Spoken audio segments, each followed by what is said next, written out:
Isang mapagpalang araw sa ating lahat. Ako po si Sarines Palama at yung ilalag para sa daily devotion na pinamagatang paano sumamba na ayon sa utos ng Diyos.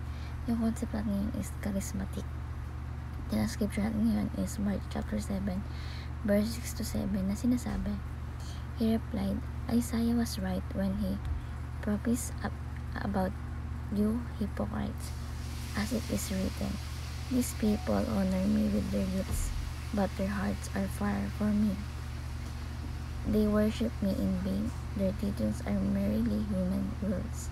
Tagalog, sumagot siya sa kanila, akma ang sinabi ni Isaias tungkol sa inyo. Mga pagkunwari ayon sa surat, iginagalang ko ng mga taong ito ng kanilang labi, subalit ang kanilang puso ay malayo sa akin. Pagsambay aking walang kabuluhan, paggawa-gawa ng tao ang kanilang katuruan.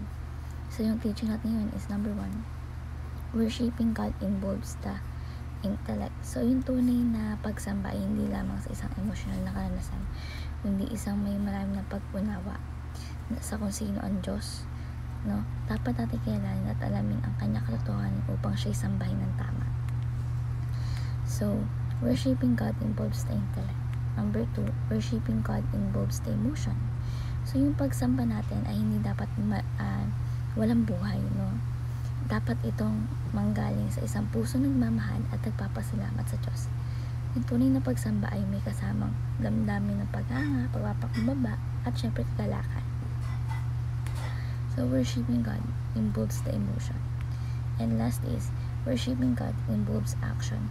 So, yung pag-worship natin ay hindi lang tungkol sa iniisip o nararamdaman, kundi dapat din makita sa ating kilos at pamumuhay. Ang ating pagsunod sa Diyos sa araw-araw ay bahagi ng tunay na pagsamba. So, worshiping God involves action. So, bilang application po is number 1, intellect. May tatlo, intellect, emotion, tsaka action. Una is intellect. So, ibig sabihin, avoid meaningless, ritualistic worship. So, dito sinasabi na wag tayong sumamba ng walang tunay na pag-unawa. Ang pagsamba ay hindi lang tungkol sa tradisyon, kundi sa tunay na pagkilala sa Diyos. No, example dito, no, kapag nagbabasa tayo ng Bible o dumadalo tayo sa mga church, wag lang sundin yung ritual, no, kundi unawain at isa po sa natin yung aral ng Panginoon Diyos. No? So, intellect, avoid meaningless, ritualistic worship. Number 2, emotion.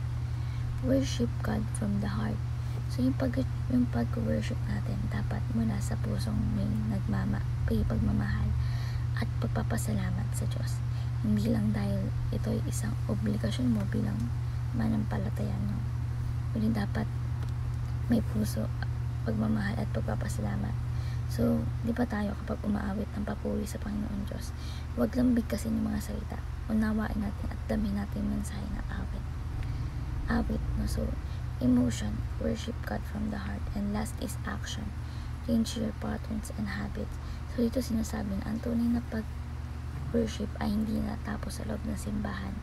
Kundi dapat makita sa ating pang-araw-araw na pamumuhay. Dapat natin baguhin yung ating masamang ugali at sundin natin yung kalooban ng Panginoon Diyos. So, example, kung may bisyo or kasalanan paulit mong ginagawa, ipakita mo yung tunay na pag-worship sa Panginoon Diyos sa pamamagitan ng pag-isikap na baguhin, no? Sa kanyang tulong, sa pamamagitan ng kanyang tulong. So, action, change your patterns and habit. So, ayun namin ang sa daily devotion namin. Matuwan kayo, may share sa iba at syempre ma-apply sa ating buhay. Thank you po sa pakikinig at God bless po sa ating